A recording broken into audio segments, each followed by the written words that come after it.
Канцлер Німеччини Олаф Шольц полетить до Сполучених Штатів Америки на зустріч із президентом Джо Байденом. На переговорах йтиметься про необхідність підтримати Україну, пише Телеграф. Шольц сказав, що потрібно знайти шлях, щоб разом зробити більше. Він вважає, що того, що вже пообіцяли Європа та США, все ще недостатньо. Канцлер додав, що Німеччина зробила дуже великий внесок, але лише її зусиль недостатньо. Зараз той момент, коли ми маємо зробити те, що необхідно, тобто спільно дати Україні можливість захиститися, сказав він. Шольц неодноразово виступав із закликами посилити допомогу Україні, особливо з боку країн Євросоюзу. Німеччина залишається країною, яка зробила найбільший внесок у підтримку з-поміж країн ЄС. Водночас Берлін все ще не наважився дати українцям далекобійні ракети «Таурус». Можливо, і вдасться домовитися про ці ракети на зустрічі у форматі «Рамштайн». Я ж нагадаю, що саме ця зустріч відбудеться наступного тижня. Це 19-те за ліком засідання контактної групи з питань оборони України. Відбудеться він в Брюсселі 14 лютого. Це анонсувала прес-служба НАТО. Засідання у форматі «Рамштайн», як і минулого року, буде із зустрічю міністрів оборони країн НАТО, яка триватиме 14-15 лютого. У анонсі йдеться, що окреме засідання контактної групи з питань оборони України, яку приймають Сполучені Штати, відбудеться в штаб-квартирі НАТО.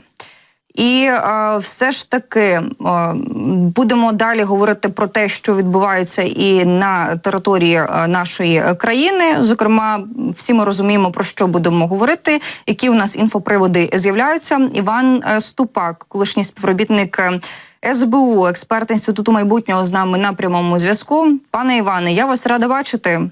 Слава Україні! Пані Олі, вітаю вас. Це дуже навзаєм. Дякую, що запросили. Слава. Пане Іване, ну що ж, будемо розпочинати з вами говорити про важливе. Давайте розпочнемо із посту, який був опублікований у телеграм-каналі президента України Володимира Зеленського. З вашого дозволу я ще раз його процитую. Зустрівся з генералом Валерієм Залужним, подякував за 2 роки захисту України, обговорили, якого оновлення потребують Збройні Сили України, обговорили також, хто може бути в оновленому керівництві Збройних Сил України, і час для такого оновлення саме зараз. Запропонував Валерію Залужному, Валерію Федоровичу надалі бути в команді. Ваші емоції, ваша реакція, тому що прямо про відставку, ну так от прямими словами, тут не йдеться. Тут багато подяки і немає конкретних слів.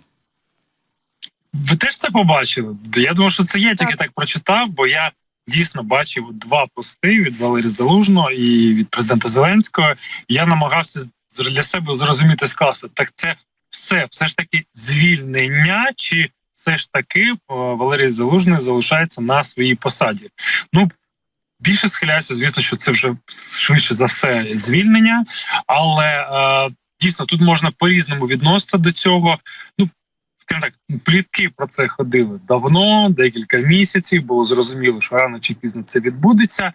Але, як на мене, дуже важливо, що відбулася ось ця комунікація, що було звільнення, ну, так, вважаємо, що все-таки це рішення про звільнення, воно не було сухим, просто новинна стрічка, указ про звільнення, все.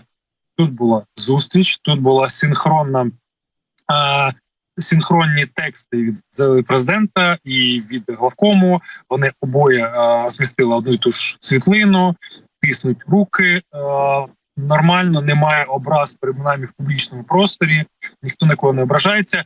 Це важливо для чого? Що це мінімізує наслідки, по-перше, на міжнародній арені, бо наші західні друзі дивляться, як у президента відносини з колишнім вже главкомом, чи не побили хлебчики. Це надає інфоприводів для російської пропаганди, потішитись. Ага, бачите, як там вони не можуть між собою поладити. Все нормально.